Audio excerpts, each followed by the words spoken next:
شریعت میں اگر اور سنت میں اگر مگر نہیں ہوتی. سنیے نا آپ، پینٹ پہننے والے، داڑھی موڑنے والے، یہ سنیں کہ وہاں صرف حجر اسود کے بوسے کی سنت کے بارے میں ایک صاحب نے سوال کیا عبداللہ ابن عمر سے، اس بارے میں آپ کیا کہتے ہیں؟ انہوں نے کہا سنت ہے. اس نے کہا اگر بھیڑ ہو. دیکھیے کہاں آپ کہتے ہیں کہ قانون یہ ہے حکومت کا؟ کہاں آپ یہ دیکھیے کہ وہاں بھیڑ کی وجہ سے اس نے یہ کہہ دیا بیچارے نے کہ جی اگر بھیڑ زیادہ ہو حجر اسود پر میں نہ پہنچ سکوں تو کیا کیا جائے؟ تو ان کو غصہ آ گیا. عبداللہ بن عمر کو فرمایا شریعت میں اور سنت میں اگر مگر نہیں چلتی. سوچیے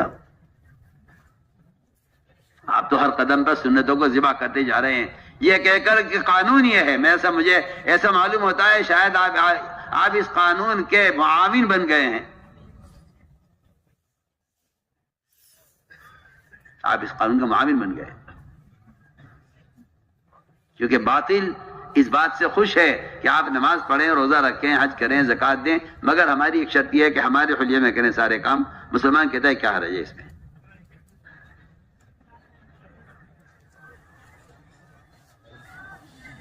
چنانچہ آپ صلی اللہ علیہ وسلم کو روک دیا گیا حضرت کا بوسہ لینے سے. جب دیکھا کہ ان میں اس ایک عمل کے چھوٹنے کا غم ہے اور تقاضا ہے اسے کرنے کا، تو انہوں نے کہا ٹھیک ہے ہماری ایک شرط ہے، ہماری ایک شرط پوری کر دیجیے آپ، ہم آپ کو حضرت کا بوسہ لینے دیں گے. کیا شرط ہے؟ یہ شرط یہ ہے کہ جب آپ طواف کریں بیت اللہ کا تو جو ہمارے بیت اللہ کے کونوں پر بت رکھے ہوئے ہیں آپ ان کے آگے سے جھکتے ہوئے جائیں اور ان پر ہاتھ پھیرتے ہوئے جائیں. یہ ہماری شرط ہے. اگر آپ ایسا کر لیں گے ہم آپ کو حضرت کا بوسہ لینے دیں گے. میں آپ کے سے بہت بنیادی بات کہہ رہا ہوں. امت مسلمہ اس وقت جن حالات سے گزر رہی ہے میں اس کا نقشہ آپ کے سامنے پیش کر رہا ہوں.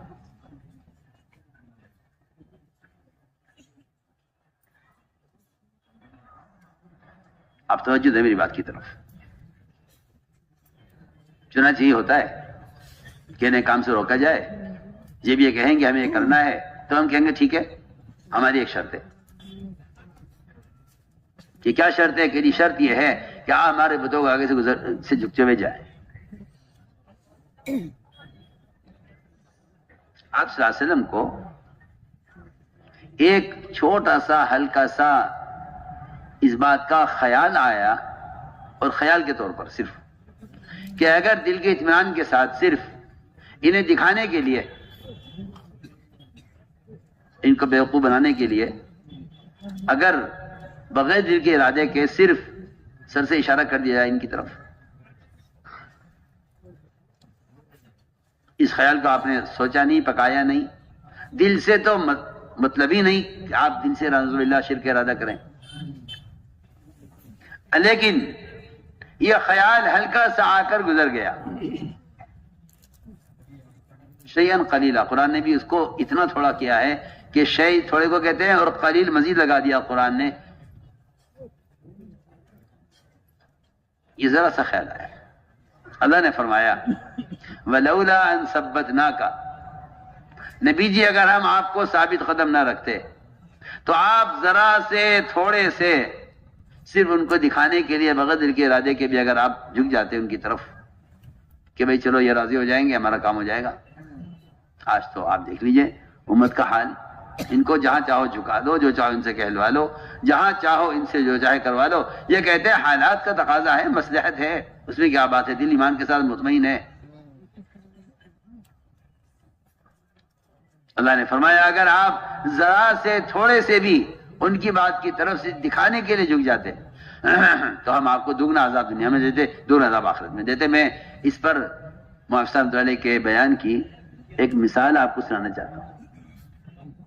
اللہ کرے سمجھ میں بھی آئے اور آپ غور سے سنیں. مولانا صاحب علیہ فرماتے تھے یہ میں اس کی مثال آپ کو دے رہا ہوں کہ بھئی یہ تھوڑا سا دین اگر جا رہا ہے تو جانے دو نا. تھوڑا سا اگر ایک سنت کے خلاف قانون آ گیا تو کیا حرج ہے اس کے اندر؟ تو ہمیں نماز سے، روزے سے، حج و زکات تھوڑی روکا جا رہا ہے. یہ سنت کے خلاف ہے، قانون آ گیا کہ سنت کے خلاف چھوڑ دو اس کو. میں کہتا ہوں آپ سے آج ایسے آپ کو آج کچے علم رکھنے والے مل جائیں گے، وہ کہیں گے جی حالات یہ ہیں، مجبوری ہے، کیا کریں. سمجھتے تھے کہ اس کی مثال دیتے تھے کہ اگر تم نے تھوڑا سا دین یہ کہہ کر چھوڑ دیا تو تم باقی دین بھی تمہارا ضائع ہو جائے گا. اس جگہ یہ بات بالکل واضح ہے، سب جانتے ہیں کہ جو آدمی کسی ایک کھانے پینے استنجے کی لائن کی سنت کو بھی ہلکا سمجھے گا وہ فرائض سے محروم کر دیا جائے گا. ہوا یہ آپ نے موسیٰ میں بیان مثال دے رہے کہ لوہے نے جنگل کے بادشاہ سے کہا کہ ہمیں ایک بالش لکڑی چاہیے، ہمارے پاس لکڑی نہیں ہے، لوہا ہے، نیچے سارا پہاڑ لوہے کے بھرے پڑے ہیں، لیکن ہمیں لکڑی نہیں، ہمیں ایک بالش لکڑی چاہیے. بادشاہ نے کہا دے دو، ایک ہمارا اتنا بڑا جنگل پھیلا ہوا ہے لکڑی کا میلوں میں، ایک بالش لکڑی سے ہمارے کیا فرق پڑ جائے گا. لیکن گزرا نے کہا نہیں، ایسا مت کیجیے. وہ نہ مانا اور اس نے ایک بالش لکڑی کو دے دی. اس کی مثال ملتی ہے صحابہ کی سیرت میں. آپ نے صحابہ سے فرمایا ایک مرتبہ کہ یہود اگر تم انہیں اپنی پیداوار کا، باغات کا کی پیداوار کا ایک حصہ ان کو دے دو اور یہ تمہیں پریشان نہ کریں، تم اطمینان سے رہو. تو صحابہ نے کہا رسول اللہ جب ہم ان کے غلام تھے، جب ہم ان کے ماتحت تھے، اسلام کی نعمت اور یہ عزت ملنے سے پہلے ہم نے اس زمانے میں انہیں ایک کھجور نہیں دی. آج ہمیں اللہ تعالیٰ نے اسلام سے عزت دے دی ہے اور اللہ نے ہم سے وعدے کر لیا آخرت کے، ہم اپنا دین کا سودا کریں گے ان سے، انہیں اپنی کھجور کے باغات کی پیداوار میں سے ان کو حصہ دے کر انہیں صدا ہمارگز نہیں دیں گے، ایک کھجور نہیں دیں گے.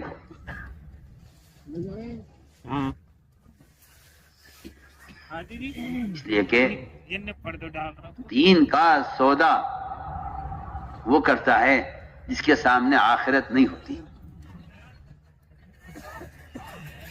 تو ہمارے بیان میں کہ ایک بالش لکڑی بزرگوں نے منع کیا لیکن بادشاہ مانا نہیں، دے دی اس نے. انہوں نے اس لکڑی کو آرے میں لگایا، اس کی ہتھی بنائی آرے کی. اور آپ سب جانتے ہیں کہ بڑھئی کا کوئی اوزار ایسا نہیں ہوتا لوہا کا لکڑی کاٹنے کا جس میں لکڑی شامل نہ ہو. دیکھ لیا، نہانی ہے، بسولہ ہے، رندا ہے، آری ہے، سب کے اندر لکڑی کے ساتھ لکڑی لگی ہوتی ہے، لوہے کے ساتھ.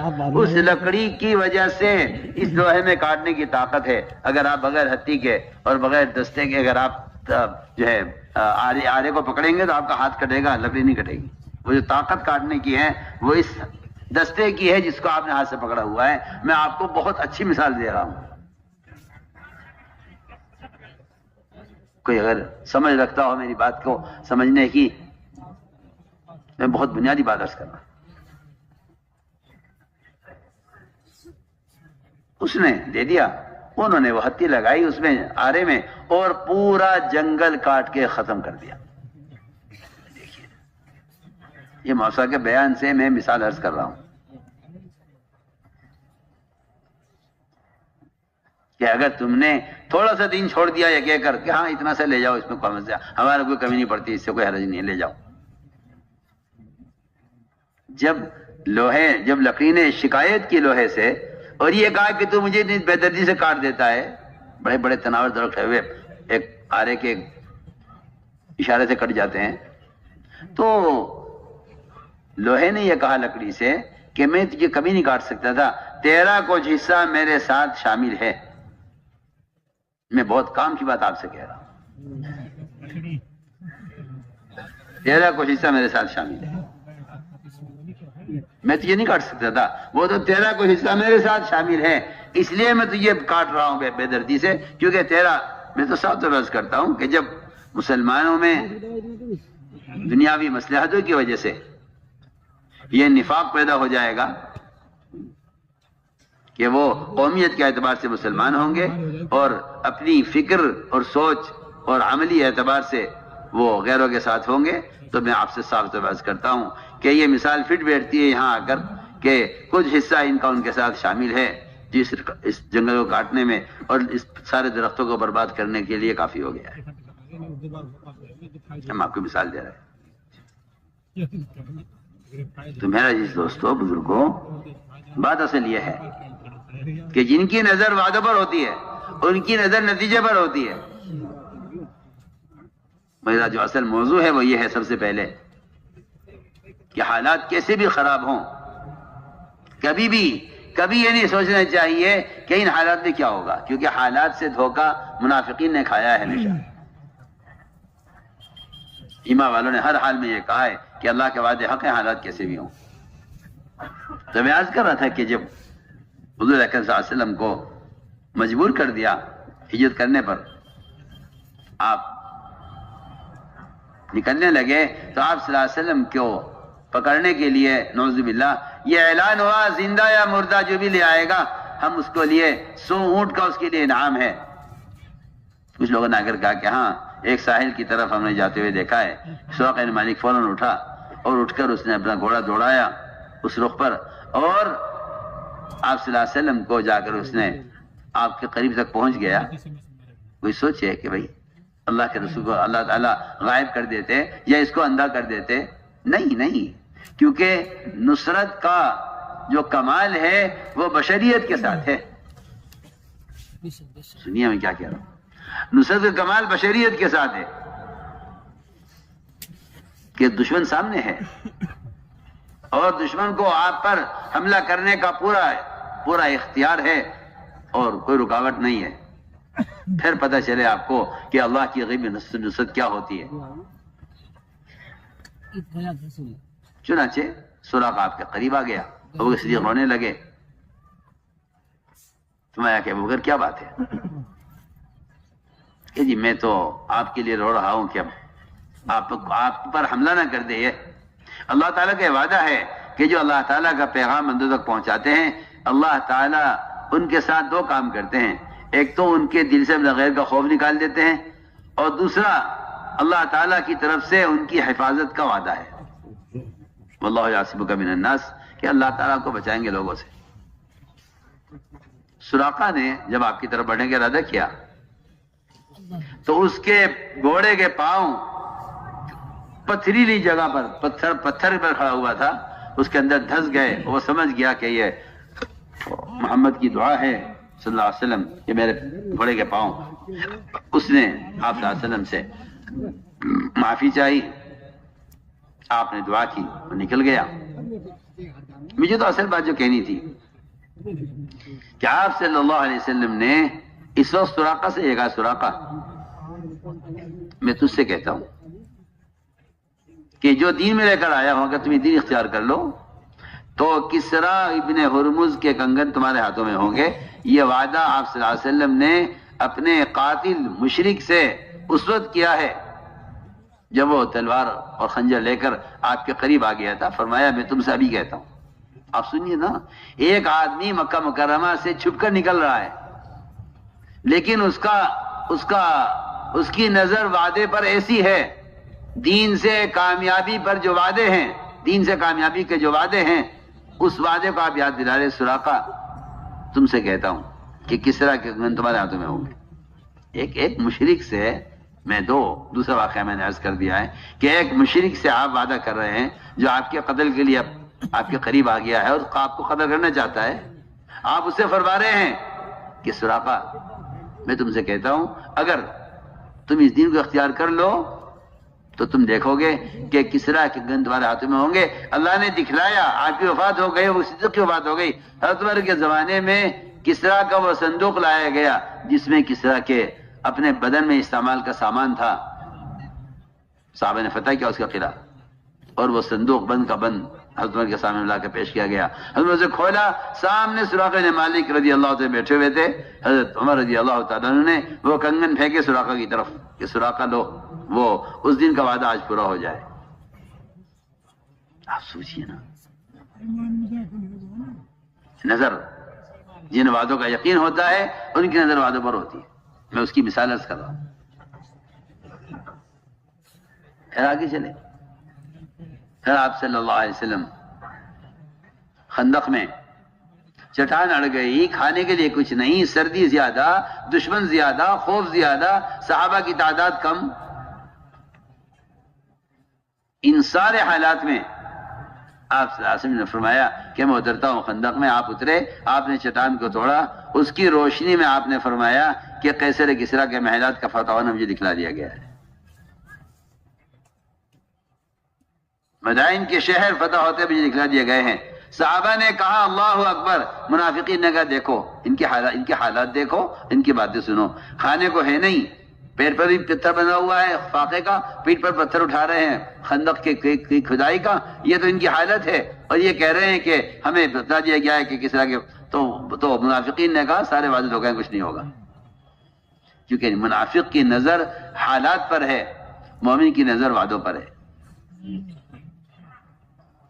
اسی لیے منافقین پیچھے ہٹ گئے کہ یہاں سے چلو, حالات ان کے ٹھیک نہیں ہیں. آج بھی میں آپ سے کہتا ہوں, مسلمان وہ بعض مسلمانوں کی خستہ حالی کو دیکھ کر یہ فیصلہ کر لیتا ہے کہ نہیں بھائی وہ دنیا والوں کے ساتھ ہی ٹھیک ہے, میرا تو گزارا, اس لیے کہ یہ تو بڑے حالات میں ہیں. جی ہاں, تو میں نے صاف بات عرض کر دی ہے کہ جنہیں اللہ کے وعدوں کا یقین نہیں ہوتا وہ دین پر قائم نہیں رہ سکتے. وہ بے دینی اختیاری اس لیے کریں گے کہ انہیں وعدوں کا یقین نہیں ہے. حضور اکرم صلی اللہ علیہ وسلم صحابہ کو لے کر حدیبیہ میں عمرے کے لیے آئے. آپ کو روک دیا گیا عمرے سے, اور یہ کہا سہیل ابن عمر آئے. آپ نے فرمایا دیکھو سہیل آ رہے ہیں, معاملہ اب آسان ہو جائے گا. اس بات کو واقعی کوئی سمجھا نہیں کہ سہیل کے آنے سے معاملے کے آسان ہونے کیا مطلب ہے. آپ میری بات پر توجہ دیں گے. سہیل ابن عمر آئے, آپ ان کے نام سے فائل نکالی کہ معاملہ آسان ہو جائے گا. ہم یوں سوچتے ہیں سب کہ اس کا مطلب یہ ہوگا کہ آپ صلی اللہ علیہ وسلم کو اور آپ کے صحابہ کو یہ عمرے کا اجازت دے دیں گے اور یہ آپ کو لے جائیں گے عمرہ کرانے کے لیے. حالانکہ انہوں نے آ کر اس سے بھی سخت بات کی ہے, سخت بات کی, اور یہ کہا کہ جو آپ نے عہد نامے کے اندر رسول لکھا ہے اسے کاٹیے, ہم آپ کو رسول نہیں مانتے. اوروں نے تو اتنا ہی کہا تھا کہ عمرہ نہیں کرنے دیں گے, انہوں نے کہا کہ اس میں سے رسول کے لفظ کاٹیے, ہم آپ کو رسول نہیں مانتے. میں بھائی کاٹ دو. صاحب نے کہا ہم تو نہیں کاٹ سکتے. آپ میں اللہ مجھے دو, میں کاٹ دیتا ہوں. اللہ نے آپ کو اس وقت صرف اتنا علم دیا ہے کہ آپ کو معلوم ہو جائے کہ رسول کہاں لکھا ہوا ہے, ورنہ آپ نہ لکھ سکتے نہ پڑھ سکتے. آپ امی اس لیے بنائے گئے تھے کہ تاکہ صرف آپ اللہ کی بات لوگوں تک پہنچائیں. آپ کو اللہ نے بتا دیا کہ دیکھو یہاں رسول لکھا ہوا ہے, اسے کاٹ دو. کاٹ دیا آپ نے. آپ کے رسول کہنے سے رسول نہیں ہوتے ہیں, وہ تو رسول کو اللہ نے بنا کے بھیجا ہے. اگر ساری دنیا بھی انکار کرے تب بھی آپ رسول ہیں, اگر ساری دنیا ایمان لیا ہے تب بھی آپ رسول ہیں, برابر ہے. ایسا تو ہے نہیں کہ آپ کی رسالت کا کمال جب ہے جب سب آپ پر ایمان لائیں. تو میں نے عرض کیا کہ اب کہ معاملہ آسان ہو گیا. آسان کا مطلب یہ تھا کہ تم جتنی مشکل پیدا کرو گے ہمارے لیے اتنی آسانی ہو جائے گی. مطلب یہ تھا اس کا, سہیل بن عمر کے آنے کا. میں دیکھو سہیل آئے, معاملہ آسان ہو جائے گا. انہوں نے کہا یہ رسول کاٹیے. میں کہنا چاہتا ہوں کہ نبی کی نظر کہاں ہوتی ہے. اللہ اکبر. یہ دونوں واقعے میں آپ سے سامنے پیش کر رہا ہوں. پہلے میں نے کہا کہ عثمان بن طلحہ نے آپ کو چابی نہیں دی بیت اللہ کی, اور ادھر سہیل انہوں نے آپ صلی اللہ علیہ وسلم کا رسول نام کٹوایا. جب یہ ہوا تو عمر نے طے کر لیا کہ مجھے جب بھی موقع ملے گا میں اس کے سہیل کے سامنے کے دانت توڑ دوں گا تاکہ یہ کبھی صاف نہ بول سکے. اس نے کہا نا اللہ کے رسول کو رسول کاٹو، میں اس کے دانت توڑوں گا سامنے کے تاکہ بول نہ سکے، اس کی آواز اس کے الفاظ زبان کے سمجھ میں نہ آ سکیں، میں اس کے سامنے کے دانت توڑنے. غصہ تھا حضرت عمر کو. اللہ کی شان. سہیل بن عمرو بدر کے قیدیوں میں قید ہو کر آئے. حضرت عمر نے فیصلہ کر لیا کہ کہاں ہے اس کے مجھے دانت توڑنے ہیں. اس نے اللہ کے رسول کٹوایا تھا عہد نامے سے، مجھے اس کے دانت توڑنے. میں بہت مزے کا قصہ آپ کو سنا رہا ہوں. لوگوں نے آپ نے کہا کہ رسول اللہ وہ عمر اس کے دانت توڑنے جا رہے ہیں، بلاؤ عمر کو یہاں.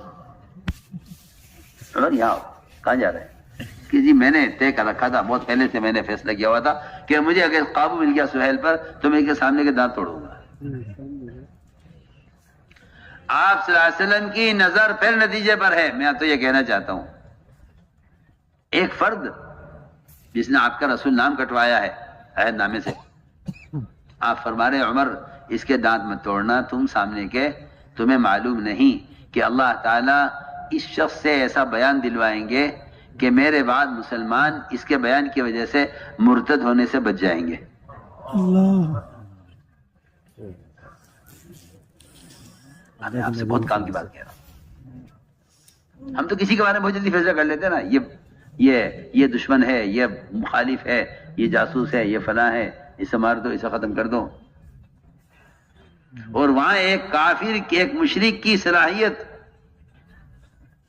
کہ اسے مجھے کس طرح ہدایت پر لا کر، اسے دعوت دے کر ہدایت پر لا کر مجھے اس آدمی کی فصاحت، اس کی بلاغت اور اس کے بیان کرنے کی جو استعداد ہے، اسے مجھے ایک زمانہ اپنے بعد جو زمانہ آئے گا فتنے کا، ارتداد کا، وہاں مجھے اس کے بیان سے فائدہ اٹھانا ہے. آپ نے فرمایا عمر اس کے دانت مت توڑنا، یہ صاف بول نہیں سکے گا، پھر نقصان ہوگا دین کا، تم اس کو رہنے دو ایسے ہی، مت توڑ اس کے دانت. سنیے میں آپ کو بہت کام کی بات اس کو سنا رہا ہوں. میں نہ توڑ اس کے دانت. اچھی ٹھیک ہے جی، آپ کا حکم ہے. اس لیے کہ جہاں نبی کی نظر ہے وہاں ان اندھوں کی نظر تھوڑی ہے. اس زمانے کے جو لوگ کہتے ہیں وہ زمانہ، یہ دین اونٹوں کے زمانے کا دین ہے، آج کا دین وہ نہیں ہے جو اونٹوں کے زمانے کا. میں کہتا ہوں گدھا ہے، فاسق ہے وہ شخص جو یہ کہتا ہے کہ اس سنت کا اب زمانہ نہیں ہے. اگرچہ وہ کتنا پکا سچا متقی مسلمان کیوں نہ ہو، وہ فاسق ہے. وہ عجیب فتنہ پیدا کیا ہوا ہے مسلمانوں نے کہ ٹھیک ہے سنت ہے مگر اس زمانے کی سنت ہے. تم نبی کو اس زمانے کا نبی سمجھتے ہو. آپ صلی اللہ علیہ وسلم کی کسی سنت عادت کو یہ کہہ کر چھوڑ دینا کہ یہ اس زمانے کی سنت ہے، میں کہتا ہوں کہ یہ محمد صلی اللہ علیہ وسلم کو ان کے زمانے کا نبی سمجھتا ہے، آج کے زمانے کا نبی نہیں سمجھتا. ورنہ نبی کی سنت کی جو اقتداء نبی کی حیات میں ہے، اللہ کی قسم اس سنت کا مقام آج بھی اتنا ہی ہے، قیامت تک بھی اتنا ہی رہے گا. یہ تو کچھ فاسق قسم کے لوگ پیدا ہو گئے اندر جو کہتے ہیں بھئی ہاں ٹھیک ہے سنت تو ہے مگر اس زمانے میں چلنے والی نہیں ہے. تو میں نے عرض کیا کہ آپ نے فرمایا عمر اس کے دانت مت توڑنا. حکم ہے آپ کا. حضرت عمر نے فرمایا ٹھیک ہے جی آپ کا حکم ہے، نہیں توڑتے. اللہ نے ان کو ہدایت دی. آپ صلی اللہ علیہ وسلم کی وفات کے بعد جب مسلمانوں میں ارتداد آیا اور مکہ مکرمہ کے مسلمان مسیلمۃ الکذاب کے ہاتھ پر بیعت ہونے لگے اور اس کو نبی ماننے لگے، تو جو اصل مکہ مکرمہ کے امیر تھے اس زمانے میں وہ کہتے تھے کہ میں تو بہت زیادہ غم ہے مجھے آپ صلی اللہ علیہ وسلم کی وفات کا، مجھے تو ہوش نہیں ہے، میں بیان نہیں کر سکتا میں اس وقت. تو سہیل نے کہا کہ آپ یہاں بیٹھیے ممبر پر، میں بیان کروں گا. تو اس دن سہیل بن عمر نے ایسا بیان کیا مسلمانوں میں، اور وہ بیان کیا جو بیان لفظ بلفظ ابو بکر صدیق رضی اللہ تعالیٰ مدینے میں کر رہے تھے، وہی بیان سہیل بن عمر مکے میں کر رہے تھے. ان کے بیان کی وجہ سے مسلمان مکہ مکرمہ کے مسلمان مرتد ہونے سے بچ گئے. یہ اس زمانے کی بات آپ صلی اللہ علیہ وسلم کی آج پوری ہوئی ہے. سوچیں آدمی بعض مرتبہ انتقام میں آ کر صلاحیتوں کو ضائع کر دیتا ہے کہ اب انتقام لینا ہے، اسے صلاحیت کیسی بھی ہو. تو میں نے عرض کیا کہ یہ ایک موقع یہ ہے. ادھر عثمان بن طلحہ نے آپ کو بیت اللہ میں جانے سے روکا، چابی نہیں دی. جب آپ مکہ مکرمہ میں فاتحہ نہ داخل ہوئے اور کفار سب ڈرے ہوئے تھے، آپ صلی اللہ علیہ وسلم نے کہ ہاتھ میں چابی تھی، فرمایا عثمان کو بلاؤ. عثمان کہاں ہے؟ دیکھیے عثمان بن طلحہ ہے. فرمایا عثمان، ہم نے آپ سے اس دن کہا تھا کہ چابی ہم جس کو چاہیں گے دیں گے. عثمان، اس دن تم نے چابی ہمیں نہیں دی مگر آج ہم تمہیں دیتے ہیں. لو، یہ نہیں کہ ہم عثمان کا بدلہ آج لیں گے آپ سے، کہ نہیں عثمان تم نے ہمیں چابی نہیں دی تھی مگر ہم نے تم سے اس دن وعدہ کیا تھا کہ تمہیں عزت ملے گی. لو یہ چابی تم رکھو. آج تک چابی اسی خاندان میں چلی آ رہی ہے، کسی کے مجانی کو لے لے. تو میں ایک آپ کو مثالیں پیش کر رہا ہوں کیونکہ دنیا کی دھندے اور دنیا کے اسباب انہوں نے اس باب کو بالکل بند کر دیا ہے. اللہ مجھے معاف کرے، مسلمانوں میں ان فضائل کی تعلیم کو اتنا ہلکا سمجھا جاتا ہے کہ سنی ہوئی باتیں ہیں بار بار کی کیوں دہراتے ہیں. ہر نماز کے بعد تعلیم ہو رہی، تعلیم ایک ہی کتاب پڑھی جاتی ہے، ایک ہی کتاب پڑھی جاتی ہے، کوئی اور کتاب ہی نہیں ہے. جی ہاں، میں کہتا ہوں کہ یہ اس سے بڑا بے وقوف کوئی نہیں ہے جس کو پتہ ہی نہیں ہے کہ وہ تو وعدوں کے یقین کو تازہ کرنے کے لیے تعلیم ہوتی ہے. اسے پتہ ہی نہیں ہے. تو یہ سبب کی دنیا میں گیا ہے، اس سبب کی ظلمتوں کو اور سبب کے یقین کو مٹانے کے لیے، کھرچنے کے لیے تعلیم کے حلقے ہیں. تو میں نے عرض کیا کہ ایک موقع یہ کہ وعدے پورے ہوتے ہیں یقین کرنے والوں کے لیے. یہی حال آپ کے صحابہ کا تھا، یہ حال آپ کے صحابہ کا تھا. تعلیم کا حلقہ چل رہا تھا، تعلیم کا حلقہ چل رہا تھا. تو آپ نے فرمایا